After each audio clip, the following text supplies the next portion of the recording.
Hello, my name is Creostix and this is a video comparing which rally game is better, WRC 7 or Dirt 4.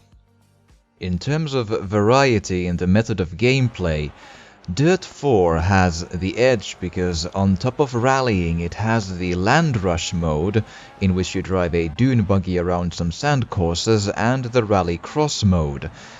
But it doesn't actually get any extra points for rally cross due to a technical problem I'll get into a little bit more when I talk about the bugs and glitches and all that good stuff later on. When it comes to comparing the difficulty and the driving feel of these two games, Dirt 4 is the more challenging of the two. That's not necessarily a bad thing at all. It has a control feel that is rather sensitive to inputs and feels a bit more like a simulation, while I think most would agree that it is indeed not a hardcore simulation still. It is absolutely easier than, say, Dirt Rally, and it feels more stable, and the AI is by leaps and bounds easier to beat. And overall the driving feels solid, it's precise and has a very large variety of cars, since you can drive modern cars that are easy to control as well as historic rear-wheel drive cars that are a nightmare to get around any bend ever, and that's exactly as it should be. In comparison, WRC 7 is easier to drive because the cars are a bit more stiff and more stable, which at least in most cases makes them easier to control. However, it can also make them feel a bit more like a barge, and their momentum is also harder to stop in this game, which can come into play in acute turns. And the AI times are somewhere around the same as they are in Dirt 4, but they are considerably harder than they were in WRC 6, by which I mean that what was medium in WRC 6 is currently in WRC 7 more or less easy, and what was hard then is more or less medium now. So that part is harder, but don't be discouraged by the difficulty, because the easy setting is, in my opinion, still so easy that pretty much anyone should be able to beat them on a regular basis. Like, it's almost as if you need to really try to lose against the easy AI to actually lose that, so you should still be completely fine. The step up in difficulty feels appropriate because there is still a wide enough area of, let's say, expertise to work with here, so that both beginners and intermediate players can enjoy this game. It is also worth mentioning that the difficulty or lack of difficulty in control with WRC 7 comes partly from the fact that all the cars you drive here are modern. So there is no historic cars in WRC 7, it's just they are all the modern today cars with the junior class, the WRC 2 class, and the WRC class. So there is that. When it comes to talking about graphical quality, it is worth mentioning that I play these games on the Xbox One, and that I am not a graphics expert. I can only attest to what quote-unquote looks good, or looks bad, or looks framey, or looks smooth in my opinion, but I don't know too much about the nitty-gritty technical details of graphics or frame rates and all that stuff. But with that said, I feel that Dirt 4 looks good. It looks pretty smooth to me, and the lighting and the overall quality is pretty appealing to look at, so it works just fine, and there's a nice lack of lens flare usually in the stages, which is something that I can't really say about WRC 7. So WRC 7 is a kind of an interesting beast where the graphics themselves seem often a tiny bit more blurry to me, but that's not really a problem. The main issue I have with this is the lens flare, as you can see here. This is not even the worst possible case, but it's an example where even in cloudy conditions, the sun is lens flaring you straight in the face for considerable portions of the stage, which is just, that is so annoying.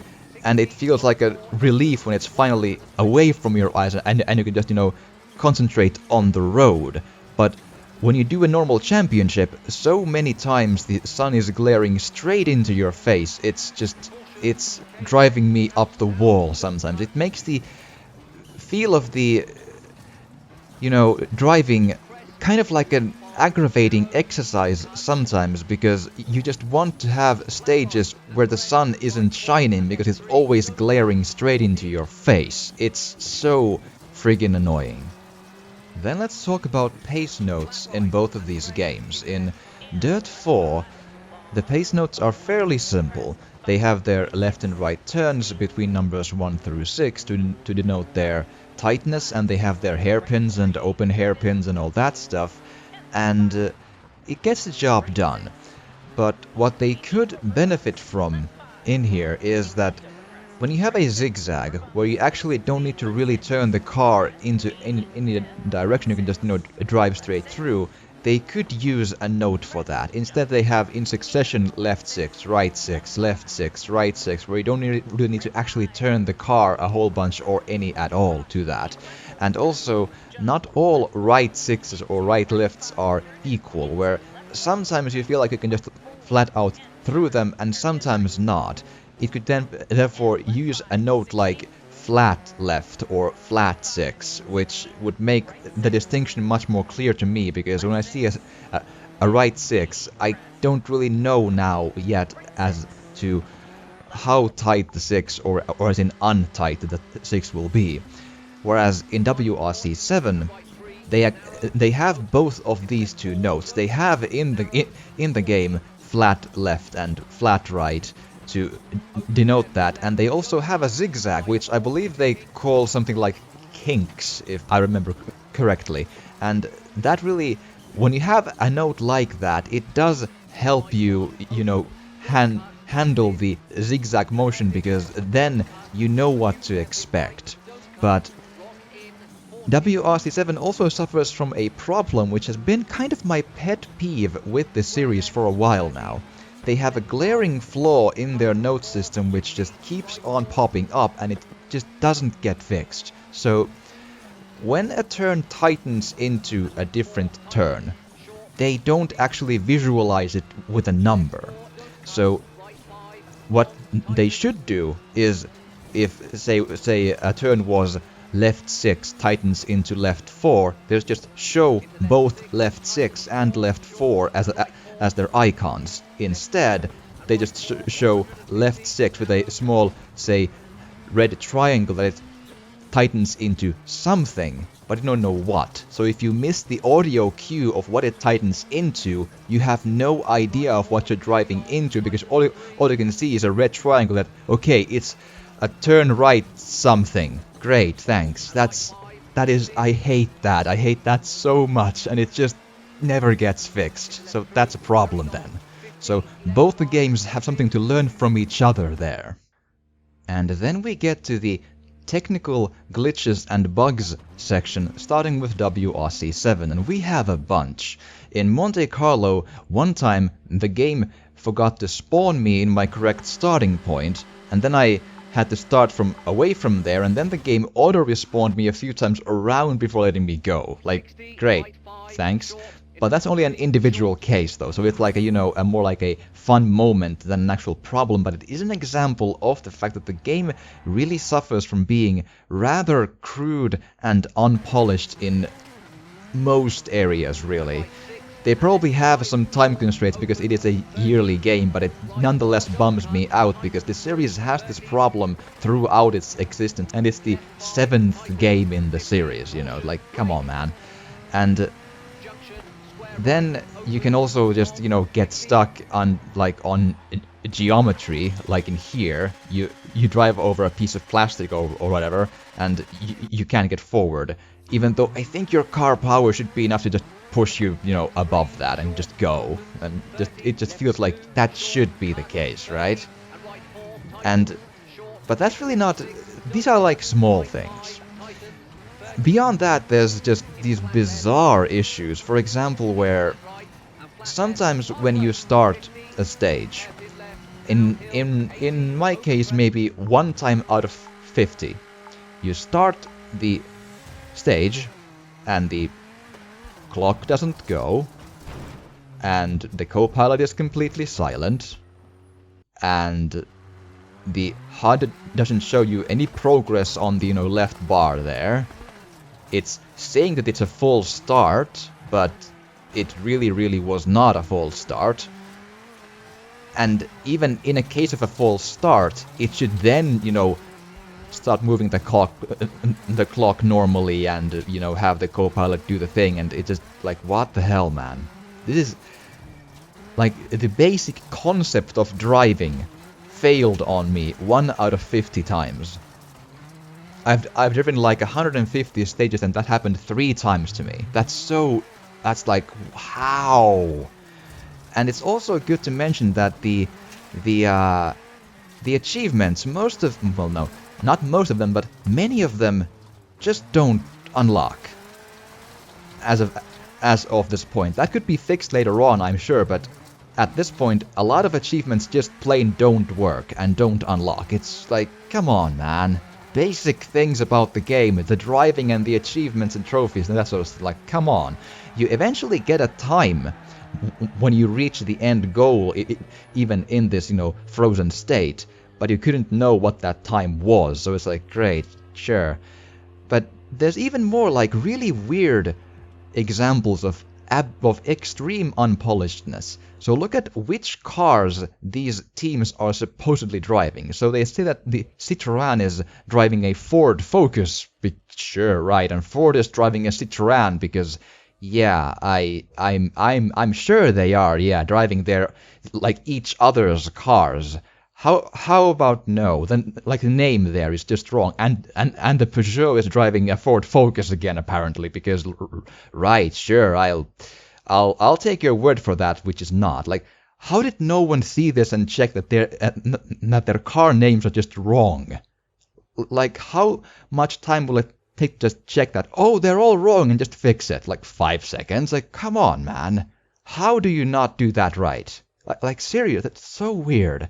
And also, you sometimes get these taunting messages from other drivers in the bottom left corner of the screen, where there's sometimes news and sometimes these taunting messages. And they are things like, say, they imply that they've beaten you at a stage or something.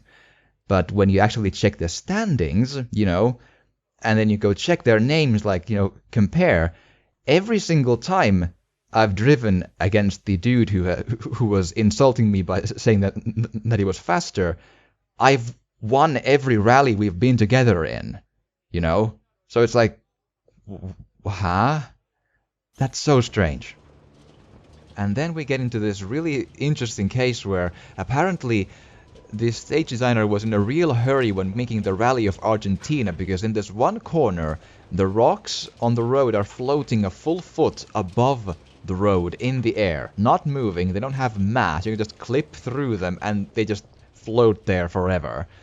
It looks kinda silly, and it always pulls you out of the experience when driving through this rally, because they're always there in always the same spot. Like, did no one just, test that by just driving through that even once, man? Like, come on. And then also, still in WRC 7, all of these, there's this replay thing. When you rewind your replay in game after a race, time goes backwards, right? Well, apparently not. At least not in this case, because the dust in WRC 7 lives in a whole different, like, concept of time, where the dust remains floating in the air even if you're rewinding past it. So the dust in front of the car is the dust which the car will get up into the air in a moment when it goes forward again. So it's so silly. Like, the dust should clear backwards at the same time when you rewind it, but now it keeps and creates this dust cloud above the, like, or in front of the car, even though it's being rewound, so the dust doesn't actually in reality exist there yet. Like, ugh. But Dirt 4 has its problems too, and the one problem is really huge. You know the Joker lap? where you do the one lap in a bit of a longer way. Well, they are broken, they don't work. In 4 times out of 5, in my case, when I tried it, the game complains that the entrance was missed. And you have to go at it again. And when you go at it again, like in the same race, then the game says to you that, why are you taking the Joker again? You only need to do it once. Huh? Well, it is so that if you go through the lap once, and you know, just go through to the end, it gives you a 30-second time penalty, even though you did the lap correctly. So you have to do it every time, pretty much twice in my case. On the Xbox One, in my case, from 5 times, 4 times it did that. It's fucking ridiculous. And the one time I restarted, and it almost worked, was this. Let's listen. You need to properly enter the Joker lane for it to count. This one won't. You'll need to go at it again. So essentially, it said to me that it didn't count, even though the graphics this time said it did count. Great, thanks. Yeah, I don't... It's just broken, man. It's so broken. And that is really what renders the Rallycross in Dirt 4 for me worthless, because it's for me unplayable. Not everyone had the same problem, I'm sure, but I did on the Xbox One, and it's already a 6-month-old game at this point, so it's probably never gonna be fixed, so yeah, no Rallycross then. But as a counterpoint again, for Dirt 4, there is this quality of life thing that usually is in rally games and in Dirt 4 as well, where in between multiple checkpoints within one stage, you get to see where your time is in relation to your opponents. That's fun to have, it's good to have there, and I really, really, appreciate that. It usually is in these games present, but in WRC 7 that is not the case, so that's a good for Dirt 4 again. One more thing to mention also is that stage variety can be a thing. So in Dirt 4 you have stages in 5 countries, and they have this system where they can, if needed, they can randomly generate a stage or stages in those countries to avoid the issue of always repeating the same stages, which is a really cool idea, and at first it feels natural too. But when you drive through these places a couple of times, you start seeing that the scenery and the surrounding area is really, really generic.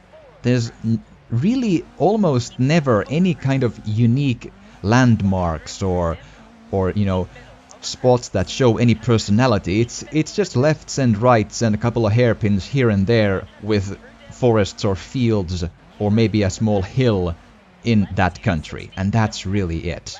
And it gets boring right quick, and even in some cases you might run across the same corner twice in a really long stage, which just it feels really bad. So that is a problem with Dirt 4. But with all of that said and done, if I do need to, choose which game is, in my opinion, in the end a better rally game, I think I would have to say it is still Dirt 4. Because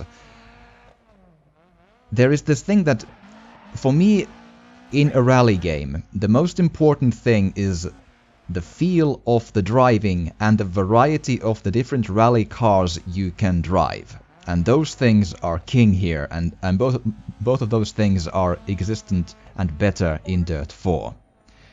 Both games have a lot of issues in quality control for me, and bugs and glitches and some things they could learn from each other, and other things they could just, improve altogether in different ways. But when it's all said and done, my choice is Dirt 4. But it is worth mentioning that WRC 7 still has made real improvements over the last year's game in the series, and it is not a bad game at all. They are both actually good rally games, They just both have issues as well, but there is no bad game here, so there is that. But in the end, indeed, if I have to make a choice, that would be Dirt 4. So, I do hope you found this either informative or enjoyable or both or something like that, and if you have, please do drop a like or a comment or even subscribe or share if you want to. It would really help, and thank you so much for watching, and I will see you again next time.